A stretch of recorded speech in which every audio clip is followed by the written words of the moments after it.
नमस्कार, आपका बहुत स्वागत है और आप देख रहे हैं प्रथमेश ज्योतिष चैनल। आज की वीडियो में हम बात करेंगे मीन राशि के पारिवारिक जीवन की के 2023 में मीन राशि का पारिवारिक जीवन, उनका वैवाहिक जीवन, संतान संबंधी समस्याएं कैसी रहेंगी और इसके अलावा उनका स्वास्थ्य कैसा रहेगा, घर परिवार से संबंधित और उनके जीवन से संबंधित हर छोटी बड़ी समस्याओं को हम इस वीडियो में उठाएंगे और उसका उपाय भी बताएंगे। इसके अतिरिक्त बताएंगे कि आपका शुभ अंक कैसा रहेगा, कौन सा शुभ अंक होगा जिसका प्रयोग करके आप अपने जीवन को आसान बना सकते हैं। इससे पहले अगर आपने अभी तक चैनल को सब्सक्राइब नहीं किया तो चैनल को सब्सक्राइब जरूर कीजिए, लाइक कीजिए, कमेंट कीजिए और दोस्तों के साथ जरूर शेयर कीजिए। अगर आपकी शिक्षा की बात की जाए तो 2023 के लिए ये वर्ष आपकी शुरुआत में अनुकूल परिस्थितियों का निर्माण करेगा। शुक्र और बृहस्पति तथा शनि के संयुक्त प्रभाव से आप एक से ज्यादा विषयों में पारंगत होंगे और आपकी एकाग्रता बढ़ेगी।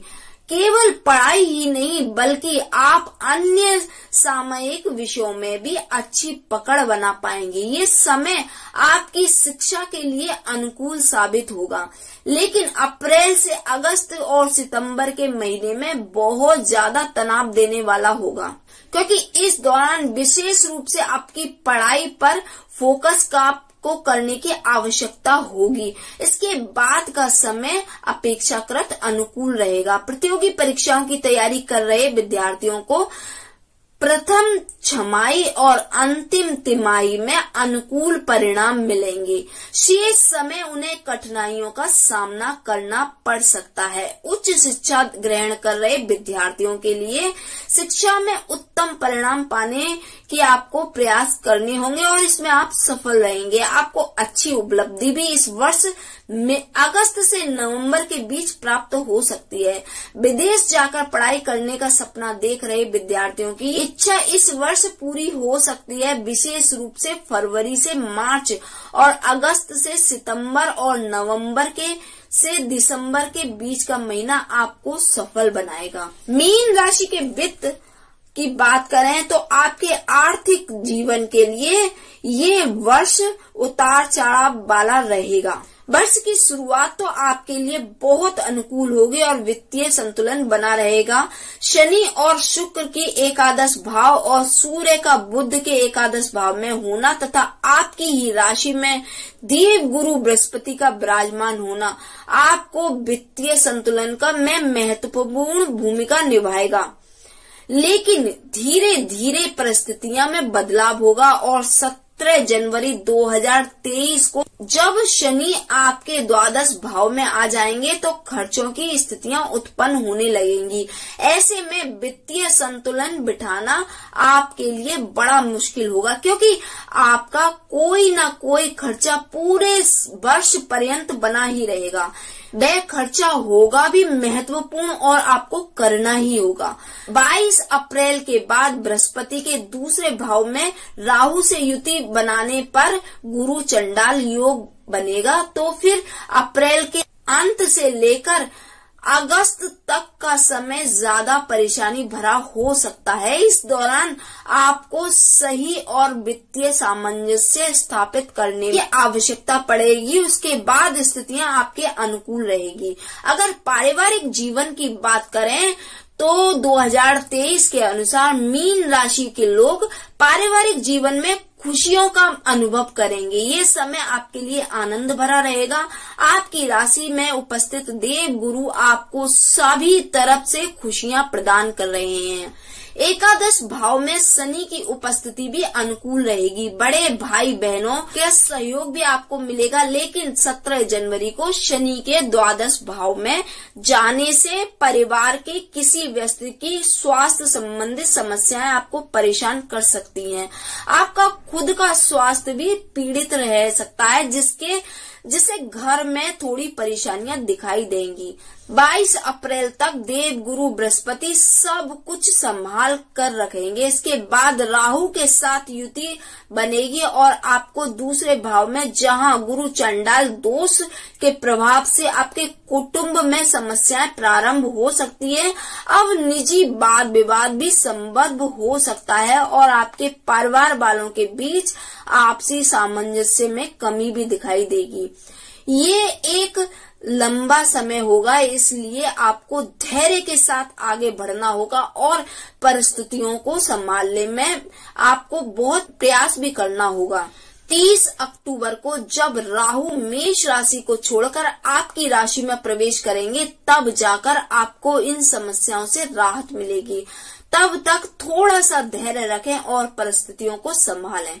अगर आपकी संतान की बात करें तो संतान के भविष्य के लिए 2023 अनुकूल रहने की संभावना दिखाई दे रही है। शनि और शुक्र का संयुक्त प्रभाव आपकी संतान को तेजस्वी बनाएगा। आप अपने संस्कार अपनी संतान को प्रदान करेंगे और आपकी संतान यदि वे पढ़ाई करते हैं तो शिक्षा के क्षेत्र में पेशेवर हैं तो उनके पेशेवर जीवन में उन्हें अच्छी सफलता प्राप्त होगी। बृहस्पति महाराज की पंचम दृष्टि पंचम भाव पर होने से आपको अपनी संतान की प्रगति देखकर प्रसन्नता होगी।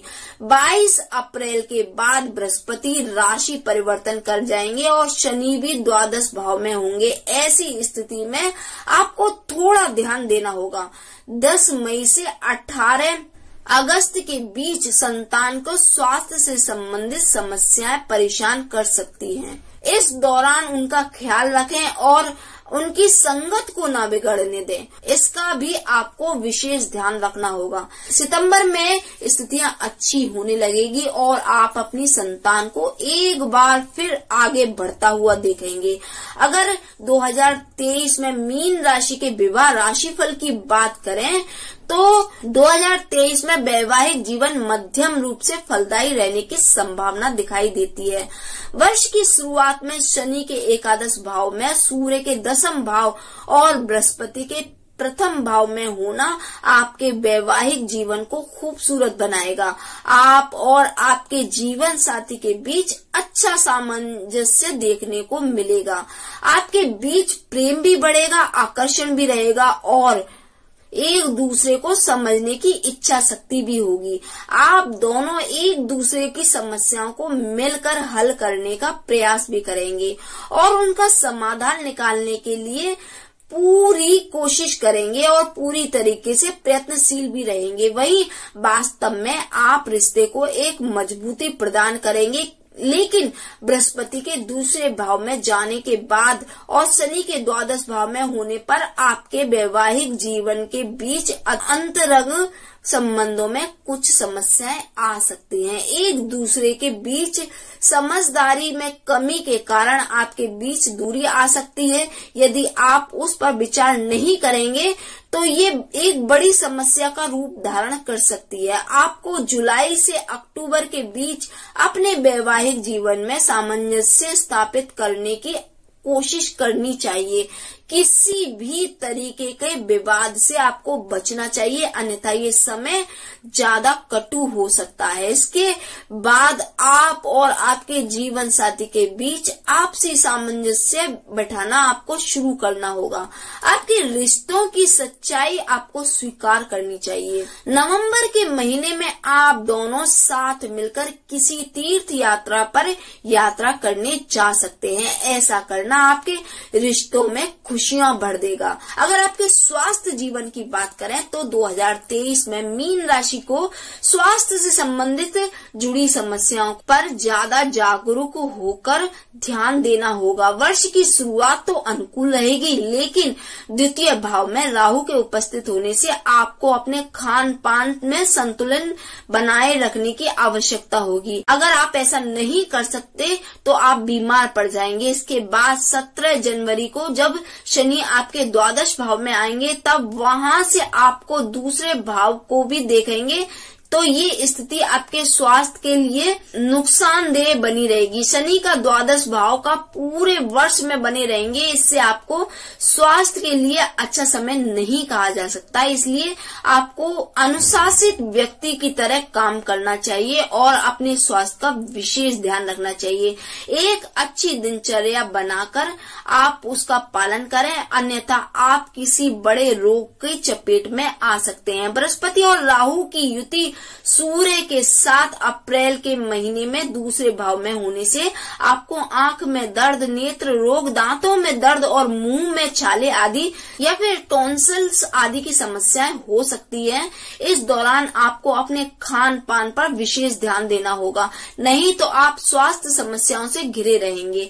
अक्टूबर के बाद जाकर आपको कुछ राहत की महसूस होगी, लेकिन इस पूरे वर्ष आपको सेहत के प्रति जागरूक रहना होगा। अगर आपने ऐसा नहीं किया तो आप किसी भी समय बीमार हो सकते हैं। शनि के द्वादश भाव में रहने से पैरों में दर्द, चोट मोच आदि की और आंखों में दर्द की समस्या आपको हो सकती हैं। कंधों या जोड़ों के दर्द की समस्याएं भी आपको परेशान कर सकती हैं। अगर 2023 में मीन राशि के भाग्यशाली अंक की बात करें तो मीन राशि का स्वामी ग्रह गुरु बृहस्पति है और आपके लिए 3 और 7 अंक शुभ माना जाता है। ज्योतिष के अनुसार मीन राशि आपको इस वर्ष अपनी प्रतिभा का लोहा मनवाने की आवश्यकता पड़ेगी। आपको थोड़े से प्रयास आपको करने होंगे। इस वर्ष बहुत आप प्राप्त कर लेंगे इन थोड़े से प्रयासों में ही। चुनौतियां अवश्य आपके सामने आएंगी, लेकिन उन चुनौतियों से आपको घबराना नहीं चाहिए। अपने उद्देश्य के प्रति जागरूक बने रहें तो ये वर्ष आपको बहुत कुछ उपलब्ध करवा सकता है। धार्मिक और आध्यात्मिक रूप से के साथ आप भौतिक तथा आर्थिक रूप से भी समृद्ध हो सकते हैं। 2023 में मीन राशि के ज्योतिषीय उपायों की बात करें तो आपको बृहस्पति देव के बीज मंत्र का जाप करना चाहिए। बृहस्पतिवार के दिन मीठे पीले चावल बनाकर भगवान को भोग लगाकर स्वयं प्रसाद के रूप में ग्रहण करना चाहिए। बृहस्पतिवार के दिन श्री राम जी की स्तुति करना आपके लिए विशेष लाभदायक रहेगा। प्रत्येक बृहस्पतिवार को पीपल के वृक्ष को स्पर्श किए बिना जल चढ़ाएं और केले के वृक्ष को भी जल चढ़ाएं। यदि आपके ऊपर आर्थिक बोझ बढ़ रहा है तो गुरुवार के दिन ब्राह्मणों और विद्यार्थियों को भी भोजन कराएं और दान दक्षिणा दें।